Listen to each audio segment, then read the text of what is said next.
The boy on the left is a year older than the boy on the right.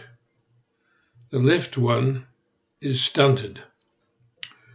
Reducing child mortality and morbidity, stunting, is the objective of the project.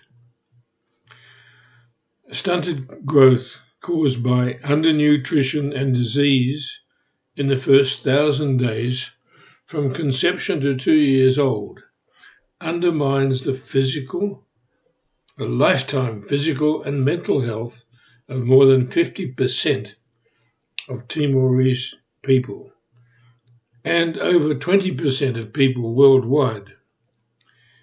In addition to the effect on individuals, it is a major economic for countries in areas of India, Africa, Southern Asia, where stunting may cause a reduction of GMP by several percent.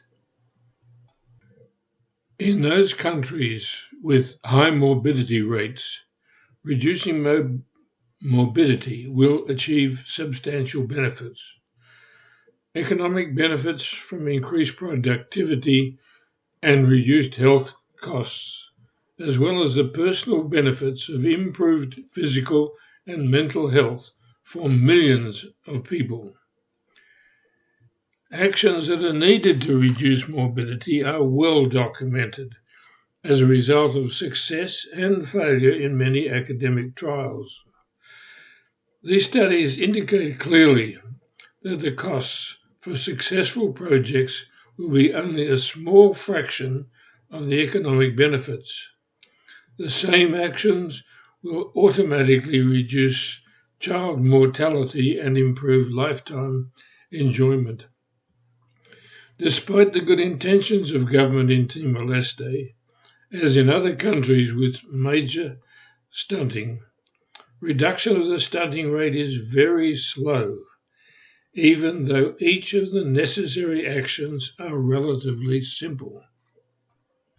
The government of Timor-Leste faces the need for actions involving nutrition, minor nutrients, safe drinking water, sanitation, hygiene, as well as disease sources from the soil and insects, any one of which can cause stunting. Successful government actions in all of these causes will only occur with the enthusiastic cooperation of a number of government departments because of a variety of causes. This cooperation may not be easily achieved because of likely competition for government funds now reduced by lower oil income. In Timor-Leste, limited government funds mean that action in the villages may depend on non-government organizations that are supported by other countries. For Timor-Leste to become truly independent, the economic and health benefits of reduced stunting, maintained by Timorese resources, will be critical. The project by Wagga Wagga Rotary that has begun in Timor-Leste, operated by the Biopity Clinic Lanud, will find enthusiastic communities willing to be a demonstration of what can be achieved to reduce stunting. Demonstration communities will be supported by Rotary and BBCL on technology, initial financial loans, and introduction of specialist NGOs as needed.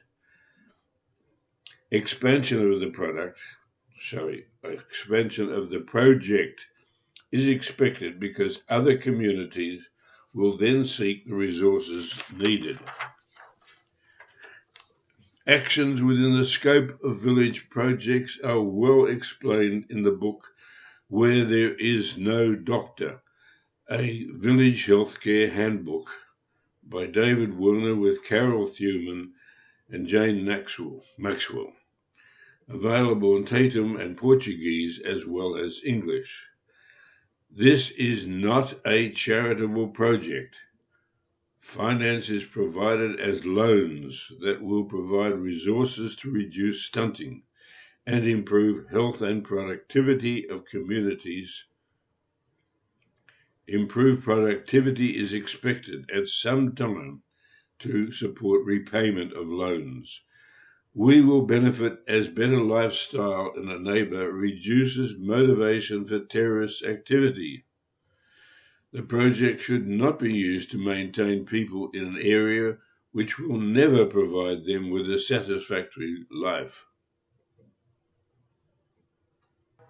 Improved community health should reassure parents that they do not need large families to support them in their old age. Increased productivity with limited population growth will overcome a common situation where limited arable land forces migration from rural areas into urban slums.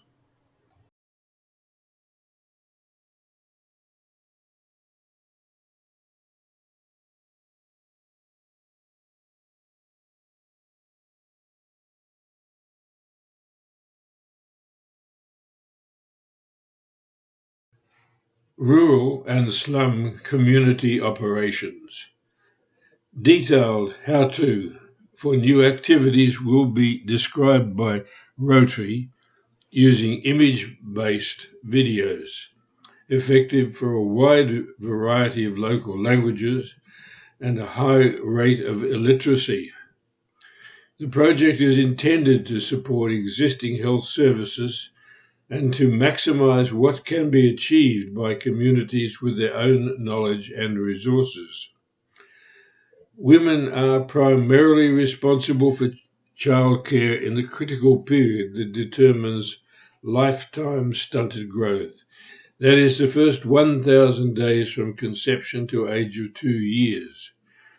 At village level, their role will include provision of drinking water and much of the labour for food production. Installation and maintenance of a village water filtration unit to guarantee the safety of drinking water will probably be men's work. Daily operation of this equipment will be a group of women.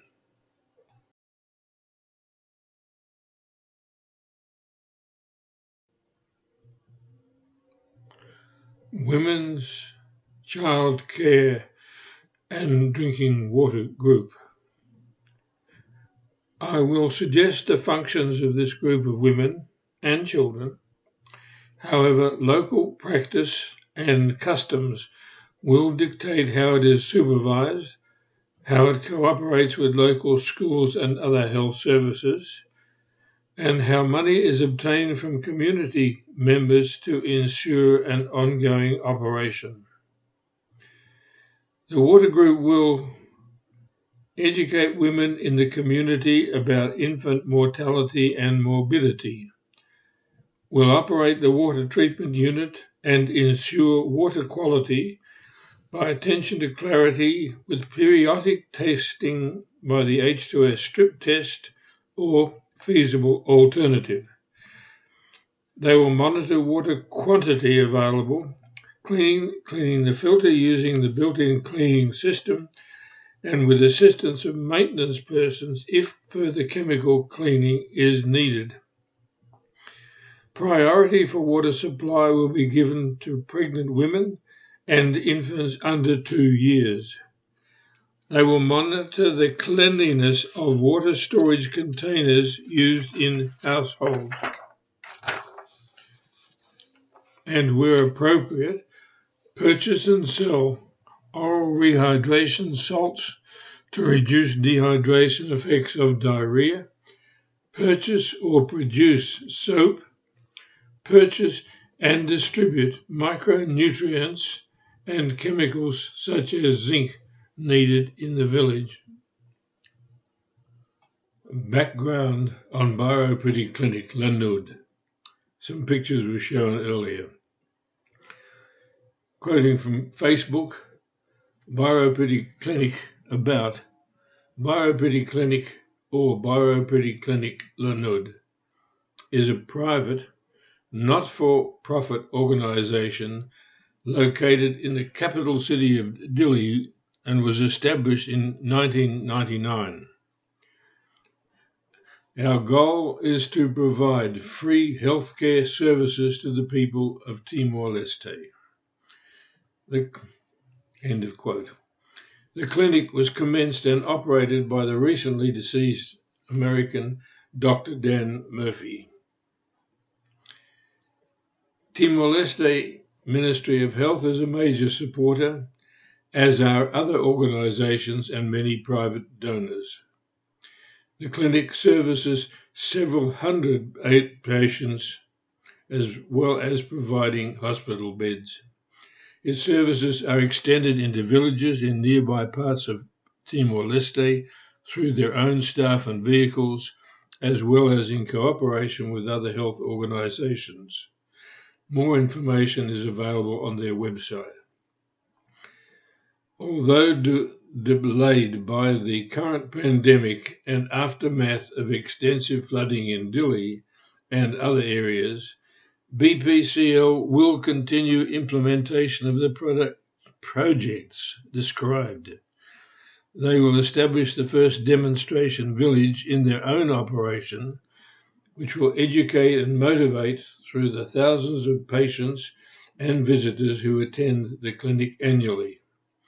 This operation will provide an example for further demonstration villages in Timor-Leste. Donors. Funding for the project in Timor-Leste will be a series of repayable loans. The repayments will be used to provide loans to more communities so that the value of donations made here will be multiplied. I hope that this summary of the programs newly commenced will provide confidence that donations will benefit people in Timor-Leste as well as ourselves.